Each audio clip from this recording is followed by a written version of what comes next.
Grant Kemp from CreativeCashFlow.com. Another great video being brought to you here from Propelio.com and the Propelio Academy. Today we're going to talk about the knowns and unknowns. This is kind of a sister series to the backing into the deal video. If you've watched backing into the deal, this is another way for you to look at properties because different analysis theories are going to work better for different people, right? In other words, some people may really prefer to back into the deal. Others of you may understand this a little bit better. So watch both of these videos so that you can really make sure that you're getting a good grasp on deal analysis, because again, with an owner financed, when you're trying to acquire with owner financing, that's quite complicated. There's a lot of different things that you need to consider that you wouldn't have had to consider on other strategies like a rental or a fix and flip or wholesaling or anything like that, because we've got more gears turning here. So again, watch the other backing into the deal video, watch this one as well, because we're going to complement each other on that side of things. So let's look at the example deal that we're dealing with here.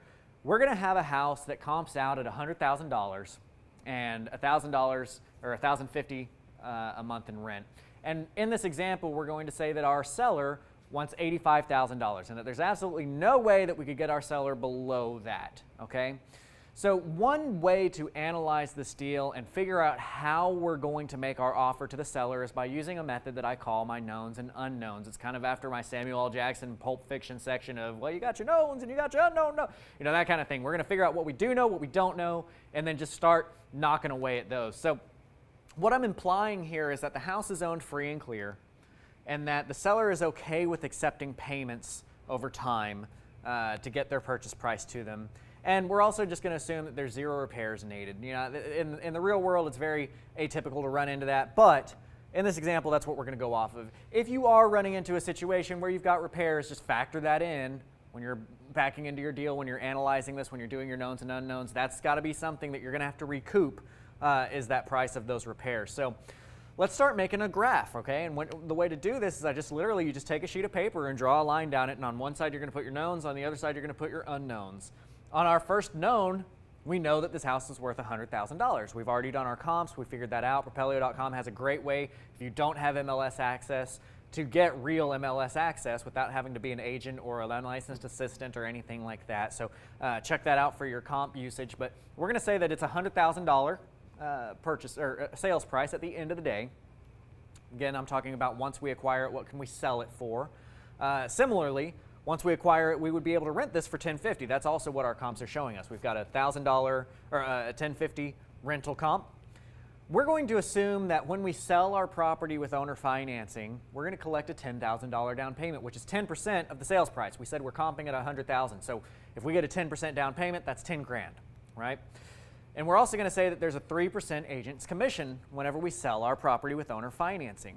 Again, we're stressing what's happening at the end of the deal here because that's very imperative. That's how we back into this deal. We've got to know what it's going to sell for so that we know how we can buy it. So 3% agent commissions when we sell it. What we don't know what the monthly taxes and insurance are going to be. We don't know what our required cash flow is. And I put in parentheses that this is a situational unknown because this is going to be something that you create the situation for. You're going to say, hey, I personally want to make X out of each deal in cash flow, and that's going to become a known in that way. So whereas taxes and insurance, nothing's changing that. Your taxes and insurance are going to be your taxes and insurance. Your situational knowns are going to be things that you have control over, something that you're going to put in this situation to say, in my situation that I'm creating here, this is what I need. And the reason why we're making it a situational known is because eventually, if your offer fails, your seller doesn't want to accept that offer for whatever reason, these are going to be the items that you need to go back and adjust. These are going to be the items that you can say, okay, well, I can't change my taxes and insurance, but I can accept less cash flow. Or in the case of the next section, how long to pay off the seller. We're going to shoot for a longer period. Typically, it's best when you're looking for these cash flow deals and you're able to get favorable financing from a seller. You want to have a long period of time where you're selling that or paying that seller off, because that allows you to collect more cash flow. And depending on what your interest situation is, you may have even talked your way into a 0% interest loan. And so if you can leverage that out over a 30-year period, you're in a better position as far as cash flow is concerned. But again, that's a situational known because that might change. You might have to pay them off in 10, 8, 20, whatever, however many years. That's going to change per situation. What interest rate do you want to pay your seller? That's another situational known. Now, I typically start off with 4.5% when I'm making my offers. As you saw in the backing into the deals, 4.5 I think is kind of a good section, a good number to offer that gets people's attention. They're able to accept that offer. But again, that could change. So let's look at our unknowns and let's start evaluating that. So as we look at our unknowns here, what's going to be the first thing that we're going to attack? Well, I'm going to say, well, let's attack the taxes and insurance because this one is the most obvious. This is something that we're going to be able to use third-party information for to kind of take care of without really having to break open the books, and we've got to get it taken care of anyway. So as far as taxes and insurance go, again, just like I said in the backing into the deal video, you need to see what your annual taxes are, divide that out by 12 to know what your monthly taxes are.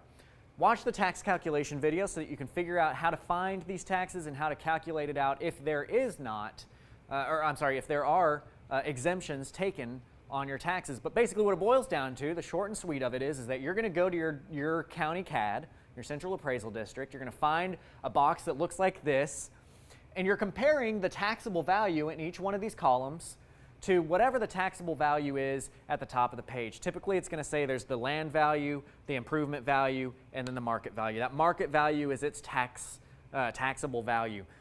If any of these numbers are not that taxable value, they're taking an exemption. The current owners of the property have an exemption on the property taxes. Therefore, your total estimated taxes are going to be inaccurate because you don't know, they may have a homestead taken out, which, ultimately, if it's a homestead and you're selling it to somebody who's going to use it as a homestead, that would be apples to apples at that point. But we're not going to count on that because we need to be conservative whenever we're making our offers. We want to make sure that when we're making an offer, we're making an offer that in its worst case scenario is still going to work well for us. So we want to know what the taxes would be without exemptions, and that's where you can look at that tax video to see how that would calculate out. But for now, we're just going to use that 2057 number that's currently showing on this property. As far as insurance goes, you want to use the premium from your exit plan. Remember, in this example, I'm using an exit of an owner-financed sale. However, when you acquire with owner financing, you can do anything you want on the back end. You could rent it, you could sell it retail, you can do whatever you want at that point. But for the example that we're using today, I'm going to say our exit is to sell it with owner financing. Now, we're going to use the premium from that exit. In this case, that's going to be an owner-occupant in there who's doing a wraparound mortgage. Now, with those types of insurance plans, you're typically looking at about 1.5 to 1.75% of the loan amount as the annual premium. So to put that into real numbers here, if we've got this example of a $100,000 sale with a $10,000 down payment, that means that they've got a $90,000 loan, right? On that $90,000 loan, if we multiply that by 0.0175, which is 1.75%, that comes out to $1,575 a year, or $131.25 monthly. So now that we figured out our taxes and insurance, we can go back to our knowns and unknowns list, and we get to mark off this unknown, what are taxes and insurance. That now becomes a known, which is $302.70 a month, and that's both taxes and insurance included. So what's our next step? We're going to go back to our unknowns, and we're going to see which is the next one that we're going to attack. Well, in my case, I like to attack the what's our required cash flow situational known. What's your rule of thumb? I told you in the other video, my rule of thumb is $150 a month. That's my minimum. That's what I want to make on any deal that I'm touching when it comes to owner financing, is I want to make at least $150 a month. But that's me. And you might have something different. And the fact that it's a rule of thumb points out that, there might be a situation where you're not making a lot of cash flow, but you may have a lot of equity or for whatever reason it makes sense. Maybe you got a really quick payoff. Whatever reason it makes sense to accept that deal. That's why it's a rule of thumb. Rule of thumbs are made to be broken. Watch the rule of thumbs video so that you can see some examples of why you might break them and see some examples of what my rules of thumb are. But again, for me, I want to make a collection of at least $150. You may be different. When I started, I was doing $50, $60 deals where that's all the cash flow I was making every month, and that's fine. I needed to get some deals under my belt. But just decide what you're looking for. But for me, it's $150, and that's what I'm going to put in my knowns. So now we look at our list. I get to scratch out taxes and insurance because I know I've got $302 for taxes and insurance. I get to scratch out what's my required cash flow, and I'm going to put a $150 cash flow in my knowns section. So again, we go back to our unknowns, and now we have to decide which is the next one that we're going to attack? What is going to be the next unknown item that we're going to turn into a known? For me, I'm typically going to attack the interest rate because that's another one of those situational knowns. It's fairly broad. That's one of those that I can use commonly. You know, like I said, I'm usually in that 4.5 interest rate. So that's what I'm going to do. I'm going to attack that one. And again, I usually start at 4.5. Now watch the negotiation series, watch my Hairy Arms principle video so that you can learn a little bit more about how I can negotiate into a 0% loan, what the tools are that you can use to talk your way into that. But for now, we're going to throw that in there. So let's put these knowns to work. What we figured out is we've got these knowns. We've got $100,000 ARV, 1050 rents, $10,000 down payment, 3% agent commissions, 302 taxes and insurance, and $150 cash flow.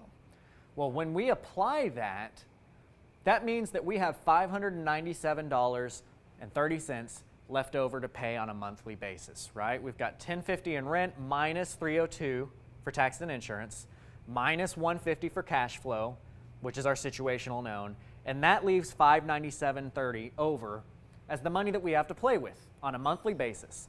That's the money we get to use to acquire the property. This is what we're going to use as our position in the negotiation. So to apply this into the real world and make this into an offer, we still need terms. We still need to let them know, hey, now we know how much we're paying them because they want $85,000. We know how much we're paying them every month because we know we've got $597 a month. But we don't really know how long it's going to take to do that. And to figure that out, you've got to use the 10B2 calculator, and I've got a 10B2 calculator video tutorial for you as well so that you can learn how to use this financial calculator. But this is the lifeblood. I say it all the time. This is the lifeblood of your business. Learning how to use that financial calculator, you've got to know it. So watch that video, download the 10B2. I've got a picture of what that app looks like here on the slide. It's $5.99. I'm sorry it costs money, but it's worth it because you're going to make a lot of money by knowing how to use this guy. All we care about in this calculator is that top row. So I'm going to put this slide up where we've got that top row available to us, and we're going to start applying our knowns. We're going to put those knowns into this calculator. Well, we know our FV is 0. For those of you who've watched the calculator video already, you understand that's an easy one. The payment is going to be $597.30. That's what we just found out. If we do a $1050 income off of our rent, and we've got taxes and insurance and our cash flow taken out, we're left over with $597.30 that we're going to pay our seller. We know that we're going to pay them $85,000. We know that we're going to pay them 4.5%, again, a situational known.